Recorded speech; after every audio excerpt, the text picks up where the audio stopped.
하나님 아버지, 오늘 제가 하나님의 말씀을 읽고 묵상할 때 필요한 영의 양식을 주시기 위해 성령님께서 이 시간에 함께해 주시길 간구합니다.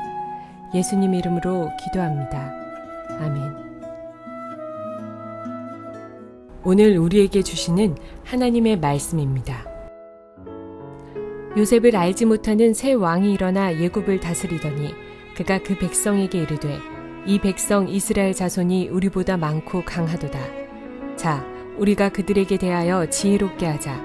두렵건대 그들이 더 많게 되면 전쟁이 일어날 때 우리 대적과 합하여 우리와 싸우고 이 땅에서 나갈까 하노라 하고 감독들을 그들 위에 세우고 그들에게 무거운 짐을 지어 괴롭게 하여 그들에게 바로를 위하여 국고송 비돔과 라암셋을 건축하게 하니라.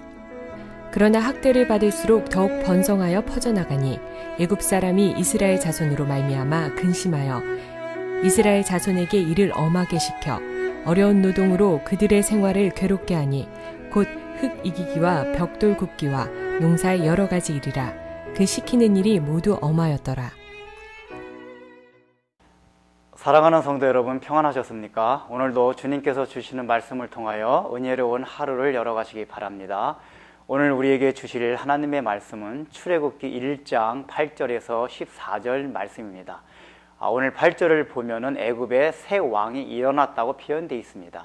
이 일어났다는 표현은 대적하기 위해서 났다는 것을 말합니다. 그러니까 어떤 사람과 서서 싸우기 위한 전투하는 자세로서의 그 의미가 바로 일어났다는 그 표현에 담겨져 있습니다.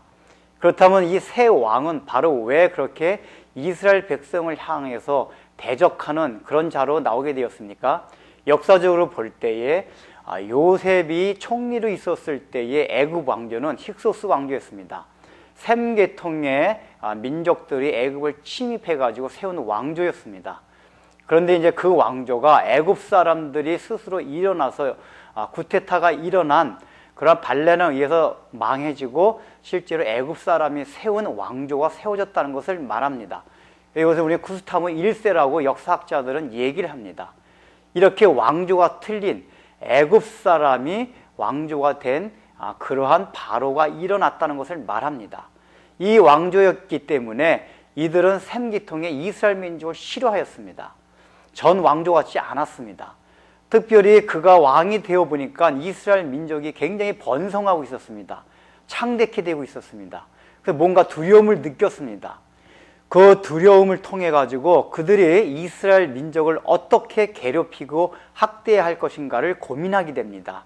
그래서 그가 국고성을 지으면서 이스라엘 민족을 노예로 동원시킵니다. 거기서 벽돌을 짓게 합니다. 벽돌을 굽게 합니다. 그렇게 힘들게 학대를 하면은 뭔가 이스라엘 민족이 더 이상 번창하지 않고 번성하지 않고 위축이 될 것으로 생각했기 때문입니다. 근데 여러분 보십시오. 12절을 보십시오. 거기 뭐라고 표현되어 있습니까? 그들이 학대를 하면 할수록 이스라엘이 더 번성하고 창대케 되었다고 성경이 표현합니다.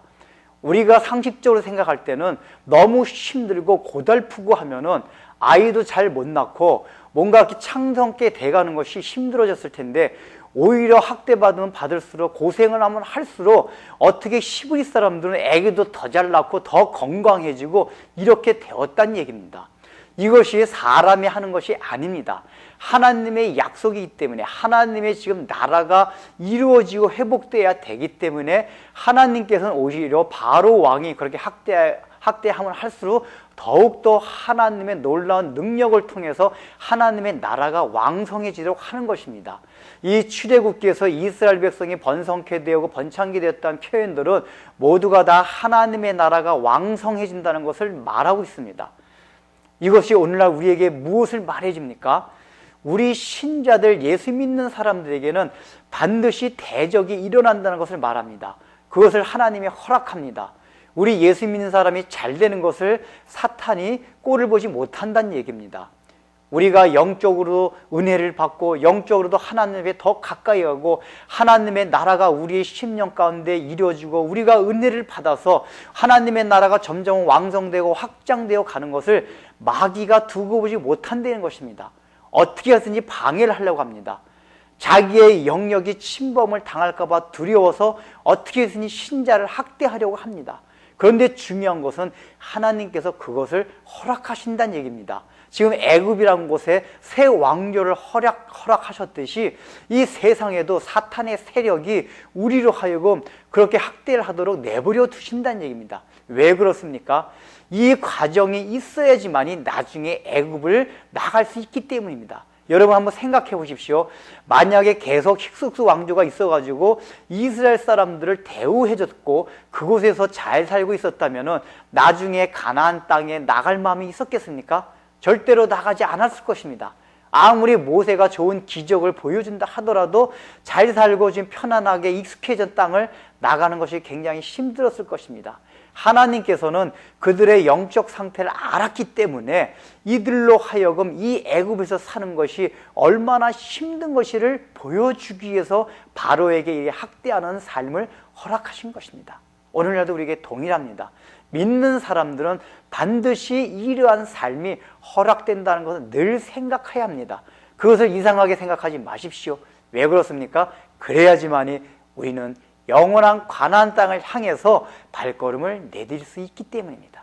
기도하겠습니다. 하나님 아버지, 요셉의 부활에서 힉소스 왕조의 부활에서 이스라엘 백성들이 잘 살고 있다가 새 왕조가 들어오면서 학대를 받았습니다. 사탄의 세력들은 우리 신자들이 영적으로 은혜를 받고 하나님의 나라가 이루어지며 왕성하는 것을 절대로 보고 있을 수 없기에 우리를 핍박하며 학대하며 어떻게든지 방해하고 있다고 성경이 말하고 있습니다. 하나님께서 그걸 허락하셨다고 말씀하십니다. 우리의 삶 가운데 그러한 것이 올 때 이상히 여기지 말고 우리가 그런 것을 통해서 우리가 이 세상의 마음을 떠나고 더욱더 가나안을 향해서 발을 내딜 수 있는 준비를 할 수 있다는 것을 늘 생각하며 우리에게 주어지는 그러한 노예와 같은 삶, 또한 우리를 학대하는 모든 사탄의 우리 적들의 세력에 대해서 이상히 여기지 않고 그것을 받아들이며 감당할 수 있는 믿음들을 허락하여 주옵소서. 예수님의 이름으로 기도드립니다. 아멘.